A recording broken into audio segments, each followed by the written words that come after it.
పార్థులాగే ఉంటాడు, పార్థులాగే బ్రతుకుతాడు, అలాగే ఒంటరిగానే చచ్చిపోతాడు, అలాగే ఒంటరిగానే చచ్చిపోతాడు.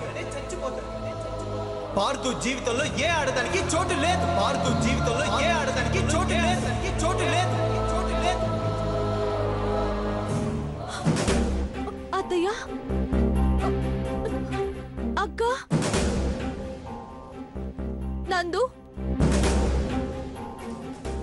జేజవ్వ, అందరూ ఒకసారి బయటికి రండి.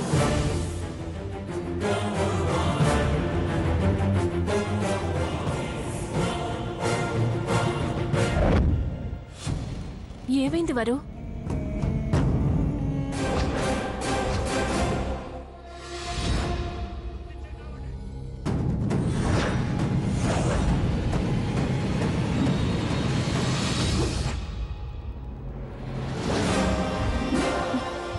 చెప్పు వరు, ఏమైంది? అంతా వచ్చారా? ఏంటి ఏమైంది వరు? ఏంటి మొన్న మా భారత్ పెట్టినట్టు ఈవేళ నువ్వు కొత్త మీటింగ్ పెట్టబోతున్నావా? అలాంటిదే. ఏంటి ఏమైంది? అందరూ వచ్చారు. అసలు పాత్రధారి, మూల సూత్రధారి పైనుంచి ఇంకా రాలేదు.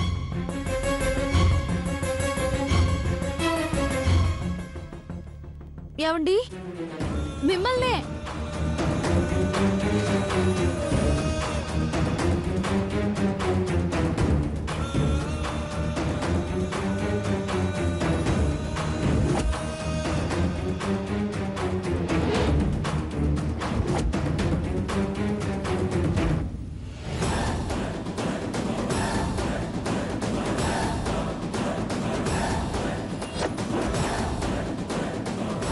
మీరింకా పైనే ఉంటే కుదరదు. ఒక్కో మెట్టు దిగి కిందకి రావాల్సిందే. రండి.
అసలు ఏం జరిగింది వరుద్ని? దేని గురించి నువ్వు మాట్లాడాలనుకుంటున్నావు? ఏమైంది వరు? నాకు భయంగా ఉంది, త్వరగా చెప్పు. అందర్నీ పిలిచి చెప్పాల్సినంత ముఖ్యమైన విషయమా? ఇది ఈ ఇంటి పరువుకు సంబంధించిన విషయం.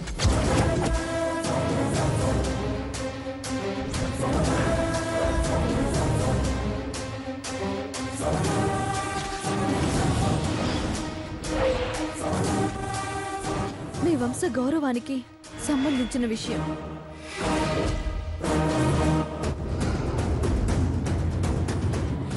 ఎవరికి వారే పోవాలనుకునే వాళ్లకు కళ్ళు తెరిపించడానికి నేను చేసే ఓ ప్రయత్నం.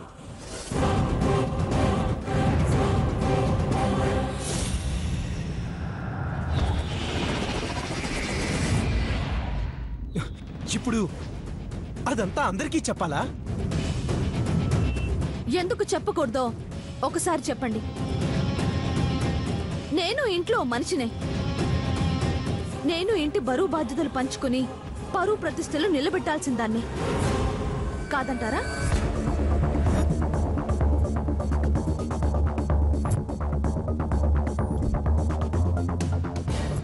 రాత్రి నేను మిమ్మల్ని అడిగింది, మీరు నన్ను అడిగింది.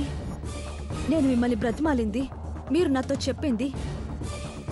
ఈ పత్రాల సంగతి, ఆ విచిత్రాల సంగతి అన్నీ బయట పెట్టాలనే, అందరికీ తెలియాలనే వీళ్ళందరినీ పిలిపించాను.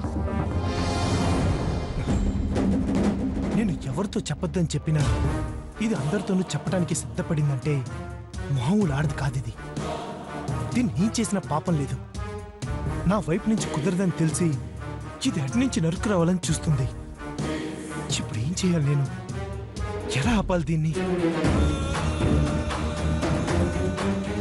మీరింకేం చేసినా ఈ విషయం చెప్పకుండా నన్ను ఆపలేరు.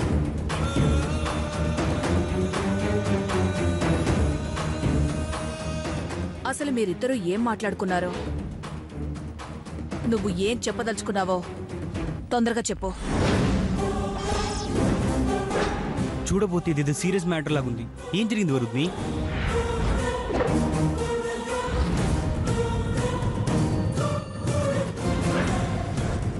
ఇంత ఉప్పందిస్తే చాలు, నేను తెలుసుకుంటాను. కొంచెం కథ చెప్పు, మిగతాది నేను ఊహించేసుకుంటాను. నిన్న మన ఇంట్లో పెళ్లి రోజు వేడుకలు జరిగాయి. ఇవాళ మేమంతా వేరు కాపురానికి వెళ్ళాలనే తీర్మానం కూడా జరిగింది. అయితే ఇప్పుడు ఆ వేరు కాపురం ఇప్పుడు ఆ వేరు కాపురం నిన్న ఫంక్షన్లో మా రెండు జంటల్ని చూసిన అత్తగారి కళ్ళల్లో కొత్త బాధ కనిపించింది. మనసు ముక్కలైపోతున్నా, ఇల్లు ముక్కలైపోతుందని తెలిసినా పైకి పెద్దరికాన్ని నిలబెట్టుకుని సంతోషాన్ని నటించారు. అంతా కొత్త అనే మాటలు తప్ప పాత సంగతే కదా నువ్వు మాట్లాడేది. ఇందులో అంత విడ్డూరం ఏముంది? అక్క చెల్లెలేమిద్దరం ఈ ఇంటికి కోడళ్ళుగా వచ్చాం. తోడి కోడళ్ళ పోరు లేదు. మా వదినే ఆడపడుచు అయింది. ఆడపడుచు సాధింపులు లేవు. అత్తగారు నెత్తిన పెట్టుకుని చూసుకుంటున్నారు. మావయ్య గారు తండ్రిలా చూసుకుంటున్నారు.